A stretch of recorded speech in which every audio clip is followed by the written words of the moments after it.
because I've really got to catch up with my 365 days of horror film challenge. I mean, was one of the films in that The Voices? Because I still don't know anything about that film. I'm going in blind with this one.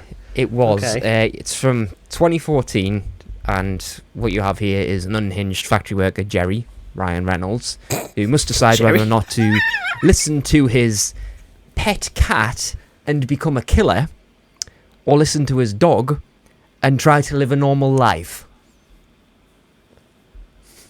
That's very different to Kingdom of the Planet of the Apes. Kingdom That's of the very Voices. different, weirdly enough. So, okay, I mean, I went into this fairly blind. Like, I've always been quite interested in seeing this because it looked pretty funny. Good news is, right, I liked it. This is the best of the three that you're talking about. Yes, this is absolutely the best of the three. That really you've says got a lot more. the Phantom Menace, which was just a horrendous watch. You've got The Strangers, which was just I wish I was in a stranger place, put it that way. And then you get this, which was actually quite good. By no means an excellent film, but I'll get into that.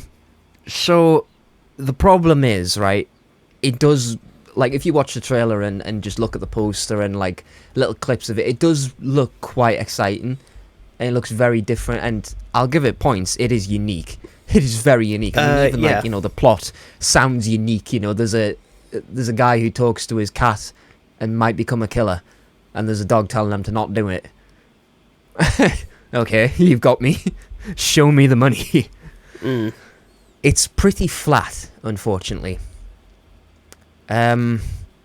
Maybe this is just a thing with Ryan Reynolds, but it just felt like I was watching Deadpool in a horror film, more or less.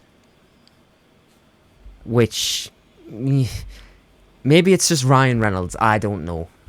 But it does have some moments where I'm like, okay, that is pretty funny, but then it kind of just goes a bit flat, and then you're trudging along a little bit, and then, something happens again, and then it's, well, maybe back down here again, and just plodding along a little bit.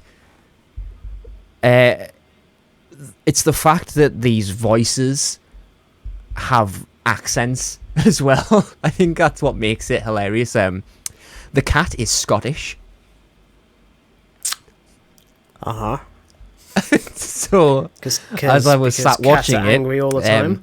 I decided to take a swig of water and nearly splurted it out everywhere because I think one of the lines is the Scottish cat tells him to F off. Oh, excellent! So, yeah, that was a near-death experience. You've also got the actress Gemma Arterton, British actress, rather. I mean, both, to be honest, that poo yeah, soul. both.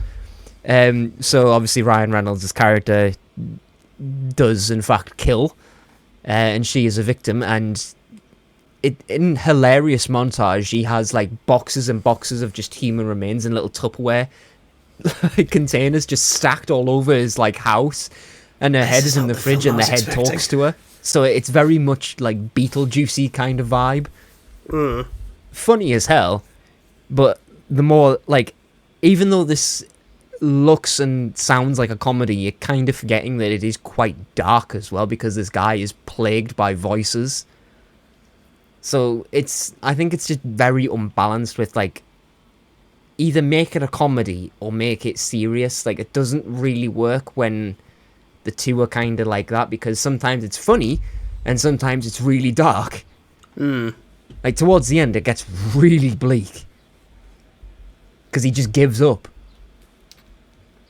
I think, like, something, well, I'm pretty sure, like, the house sets fire or something like that, and he just lies down and he just waits to die. And the voices are telling him, it's better this way and things like that. A lot of subplot as well to do with his mother and things, which I get. You have to add some sort of substance as to why you're unhinged. But, it's a bit overwhelming at times. I think you could have just sort of narrowed it back a bit, and maybe it wouldn't be as flat. It was still enjoyable, though. I mean, it definitely has its funny moments. Well, so that, I mean, the Scottish cat telling you're a serial killer is quite hilarious. And then a dog telling you're a good boy. It's not your fault. Okay.